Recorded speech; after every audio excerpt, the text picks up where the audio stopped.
Mesdames et messieurs, bonjour! Flash Info. La nuit dernière, 3 militaires français, le lieutenant J. Pimms, l'ingénieur A. Sango et le soldat Regan, se sont emparés du croiseur N-78 Intrépide. Pris sur le fait, ils n'ont pas hésité à tuer les soldats qui les pourchassaient. Attention, quelle que soit votre planète, ils sont considérés comme très dangereux.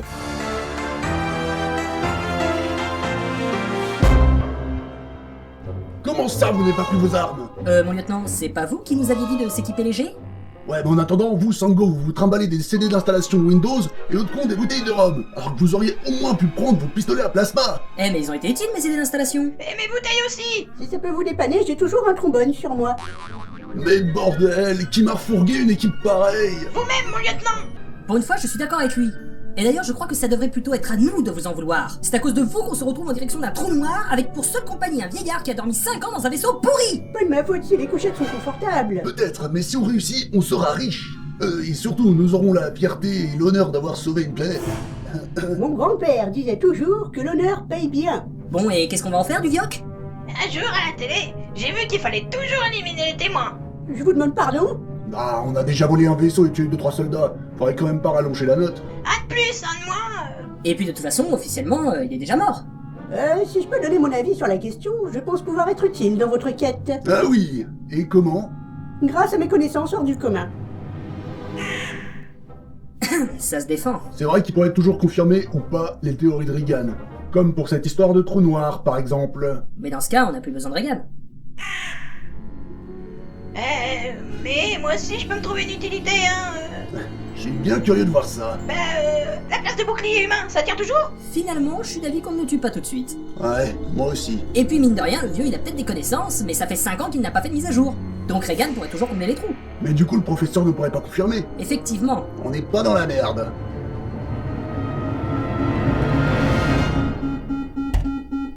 Veuillez m'excuser, mais ce petit bouton rouge qui clignote, c'est quoi? Putain, un champ d'astéroïdes! Sango, désactivez le pilotage automatique! Tout de suite! Tout le monde s'attache! Je passe au manuel!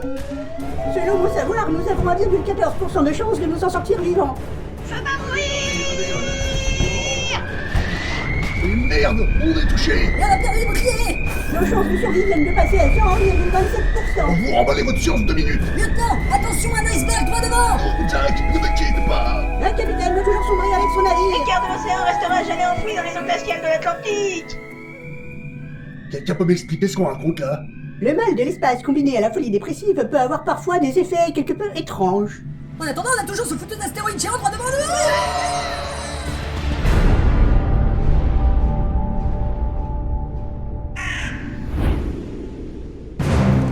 Sur Terre, au quartier général des armées. Bien, messieurs, j'ai devant moi les dossiers de nos 3 personnages. Le lieutenant John Alexander Pimms, ancien de la guerre des Strigas, 3 fois médaillé des plus hautes insignes et détenteur d'une orbe d'énergie solaire. Il est secondé par l'ingénieur en chef Arthur Sango, un sorti de l'université d'Harvard à 14 ans avec mention très bien. Ce petit génie avait créé le premier système de téléporteur interplanétaire. Puis nous avons le soldat Regan, dont le dossier a mystérieusement disparu. Mais à ma connaissance, il n'y a pas vraiment à s'inquiéter de lui. Cependant, ces 3 hommes ont réussi à pénétrer dans un de nos bâtiments hautement protégés, volé un croiseur et ont tué 3 de nos plus valeureux soldats. Je veux et j'exige qu'on me les ramène sur le champ. Général, jamais je ne laisserai passer pareil affront. Je me porte volontaire pour cette mission. Colonel Arfang, je n'en attendais pas moins de vous. Vous êtes affecté. Avez-vous quelques indices quant à leur destination? Eh bien, j'ai pu localiser 2 de leurs coordonnées lorsqu'ils étaient dans l'espace. J'ai donc calculé 3 endroits où ils pourraient se cacher. Tout d'abord, ils foncent droit vers Saturne, ce qui fait de cette planète notre priorité. Aussi, il existe sur une des lunes de Saturne un téléporteur vers la galaxie des Strigas. Ce qui nous amène à ma deuxième hypothèse. Pimms, Sango et Regan se sont ralliés à nos ennemis. Et pour finir, comme vous le savez, le trou noir d'Octrina s'agrandit de jour en jour. Cela me paraît peu probable, mais il est toujours possible qu'il s'agisse de leur destination. Voyons, ce serait du suicide. Un trou noir. En voilà une idée. Si vous voulez mourir, il suffisait de demander. Croyez-moi, colonel Spock, certains scientifiques ont des théories plutôt intrigantes sur les trous noirs. Des théories insensées et infondées. Quoi qu'il en soit, Arfang, prenez tous les vaisseaux que vous voulez, mobilisez autant d'hommes dont vous pensez avoir besoin. S'ils se sont ralliés à l'ennemi, il faut à tout prix les ramener. Et vivants, Arfang, s'il vous plaît. Entendu, mon général, je ferai un effort pour ne pas trop les charcuter. En tout cas, ça vous irait bien comme reconversion à votre retraite militaire. Quoi donc? Charcutier. Oh non, traiter de la viande déjà morte, ça ne m'intéresse pas.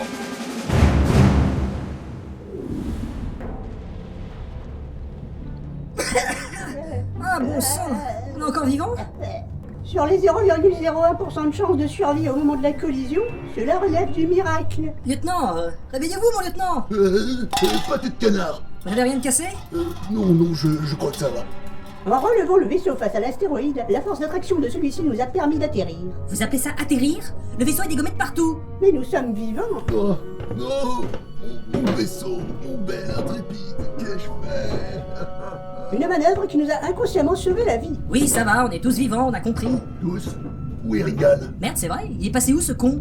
Si ça se trouve, il a pris son rôle à cœur et s'est placé en guise de pare-choc à l'avant du vaisseau. 2 secondes avant l'impact? Non, ouais, c'est pas crédible. Mais il est où alors? En tout cas, il a défait sa ceinture, elle ne s'est pas arrachée. Il a laissé sa bouteille de rhum ici. Il n'aime pas ça. Lieutenant, regardez dehors. Oh putain le con! Il a mis son scaphandre et visite l'astéroïde. Un véritable petit scientifique entamant sa curiosité. Je crois plutôt qu'il est bourré, à moins que vous visitiez vos astéroïdes en dansant la lambada. Ah, au moins, il a pensé à mettre son scaphandre. Il nous fait coucou. Je pense qu'on devrait le rejoindre avant qu'il fasse une connerie. On peut toujours le laisser ici et repartir. Vu l'état du vaisseau, je doute que l'on puisse repartir de sitôt. Ça va prendre du temps à réparer tout ça. Ah, pas le temps pour les conneries de Regan. Allons le chercher tout de suite. Tenez, votre scaphandre. Merci. Le vieux, on en a pas pour vous, donc allez faire un tour pour voir si vous pouvez pas réparer 2-3 trucs.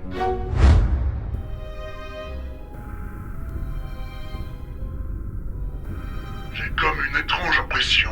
Lieutenant Pims, Sango, venez voir, c'est trop beau. Non, Regan, viens ici tout de suite. Mais venez, vous allez voir. Bon sang, mais qu'est-ce qu'il a trouvé cet abruti? Attention à la pesanteur. Oh mon Dieu! Comment est-ce possible? Vous avez vu? Il y a des arbres, de l'herbe, et ça pousse dans l'espace. Et j'ai même pas eu besoin de poire pour voir ça. C'est scientifiquement impossible. Jarvis, dis-moi si la constitution de cet astéroïde et son atmosphère permettent la pousse de plantes et qui plus est, la vie. Non monsieur, il n'y a aucun élément sur cet astéroïde permettant une telle chose. Ce qui signifie que... Tout ça était déjà là avant. Ce qui veut dire... Qu'une planète a explosé. Ah, c'est pas beau ça. Non, en effet, nous devons absolument avertir le professeur Mike Bidouille au plus vite. Vous avez fait vite, dis donc. Croyez-nous, c'est difficile de parcourir un astéroïde en une transition. Professeur, l'astéroïde, c'est... C'est le morceau d'une planète. Ah bon, laquelle? Ah mince, j'ai oublié de demander à l'arbre, dis donc. Ah, on n'en sait rien, il y a de l'herbe, des arbres. Attendez, serait-il possible qu'il s'agisse de Crotésia? Mais non, la planète est beaucoup trop lointaine. Alors nous devons nous hâter. Si jamais nous n'arrivons pas à Crotésia à temps, c'est en morceaux que nous risquons de la retrouver. J'ai bien peur d'avoir une mauvaise nouvelle. Par pitié, dites-moi pas que vous avez fini ma bouteille. Si mes calculs sont exacts, l'astéroïde se déplace tout droit vers la Terre. Quoi? Qu'il atteindra dans 2 jours. On doit absolument les prévenir. Tu penses vraiment qu'ils vont nous croire? Peu importe, on doit essayer. Je vous rappelle qu'on est classé ennemi public numéro 1 maintenant. Ah, les transmissions fonctionnent. J'appelle le QG. On va se faire dégommer la gueule.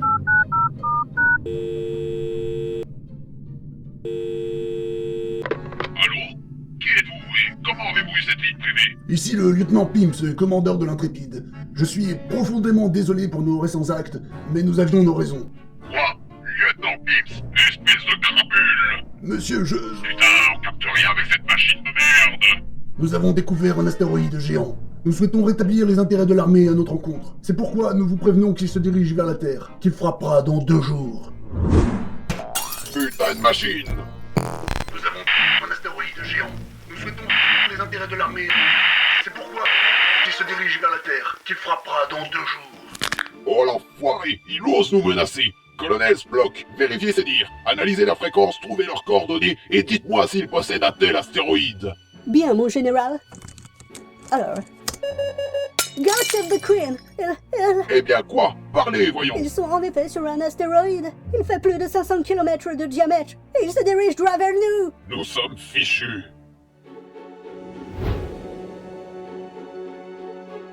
Ah, ça a coupé. Les transmissions sont bousillées. On ne peut plus contacter la Terre. J'espère qu'ils trouveront une solution. Moi, j'ai réussi à réparer la combustion. Mais les réacteurs ne marchent pas. Et mes bouteilles sont vides. Bon, qu'est-ce qu'on fait du coup? On répare ces réacteurs et on rentre sur Terre ou on continue notre route? J'ai fait une promesse. Nous devons continuer notre route. La Terre est pratiquement condamnée. Au moins nous sauverons Crotésia. Ça me fait mal au cœur, mais bon, c'est pas faux non plus. Le champ d'astéroïdes devant empêchera les missiles terriens d'atteindre le géant, et même s'ils arrivaient à l'atteindre, il ne ferait que le ralentir. Tu as vu la taille du truc? Alors adieu la Terre? J'en ai bien peur. Quand je pense que j'ai laissé un Bourgogne 1936 dans ma cave, quel gâchis! Mais bordel, on parle de notre planète là, pas d'une foutue bouteille de merde. Et si on forme un tel orbe d'énergie solaire afin d'en faire une bombe assez puissante pour détruire l'astéroïde? Et Crotésia? Bah c'est pas pour faire mon connard, mais en fin de compte, j'en ai jamais rencontré de Crotésiens, alors perso, je crois pas leur devoir quelque chose. En plus j'ai le truc qui me sert de femme qui m'attend sur Terre. Moi, je dois encore 5000 $ à un Crotésien qui m'avait battu au strip poker. Moi je m'en fous. Putain de dilemme de merde!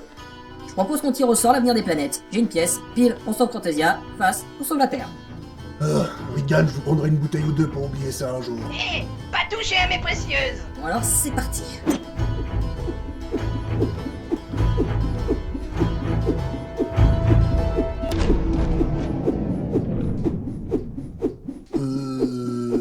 Hé, la pièce elle veut pas retomber, elle continue de tourner. Là autre chose maintenant. La pesanteur s'est activée, la turbine à gravité doit être morte. Et on a toujours ce putain de dilemme de merde! C'est vrai, alors on fait quoi du coup? Que vous dit votre cœur? Oh, merde, sauvons la Terre, bordel! On retourne à la maison. Je te rappelle qu'on est recherché mort ou vif. Aïe, pas faux. Ça fait donc 3 morts pour des milliards de vies sauvées. Je pense que le calcul est vite fait. Bon, Sango, professeur, je vais vous passer l'orbe. Vous allez vous en occuper. Je veux qu'elle soit opérationnelle dans les 6 heures. Comptez sur moi mon lieutenant. Par les moustaches de mon grand-père, nous sauverons la Terre! Ah par contre, un petit détail, rien d'important. Vous êtes sûr que ça ne va pas être dangereux de travailler sur une grosse boule d'énergie atomique en apesanteur? Sait-on jamais, des fois qu'un hamster nucléaire entre en contact avec? Ah oui. Bon, Regan, suivez-moi. Nous allons réparer cette foutue turbine. Ok. Lieutenant, je suis pas certain qu'il vous soit d'une grande utilité. Si ça peut vous rassurer, c'est surtout pour l'éloigner de vous pendant que vous vous occupez de l'orbe. Et où il est cet orbe?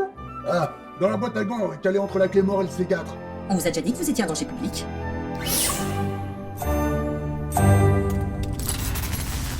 Je sens qu'on est un peu tendu là. Bosser en apesanteur, c'est pas très rassurant.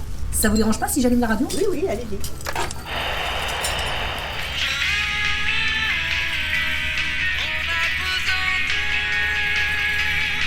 Ouais, bon finalement on va faire ça. On peut toujours mettre la télé en fond sonore. Bonne idée. Ah, ça me rappelle mes révisions aux examens. Et on se retrouve après cette petite page publicitaire avec votre film du dimanche soir, Armageddon de... Bon, finalement, je crois qu'on va faire ça dans le silence.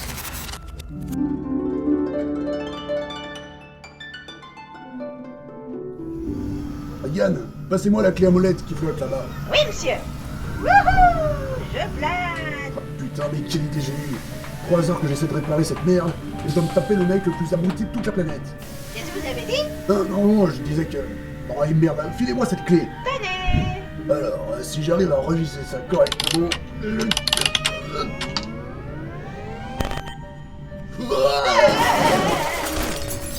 Non, c'était pas ça.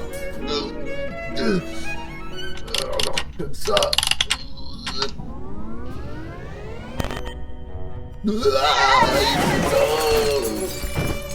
Bordel de merde de machine à la con.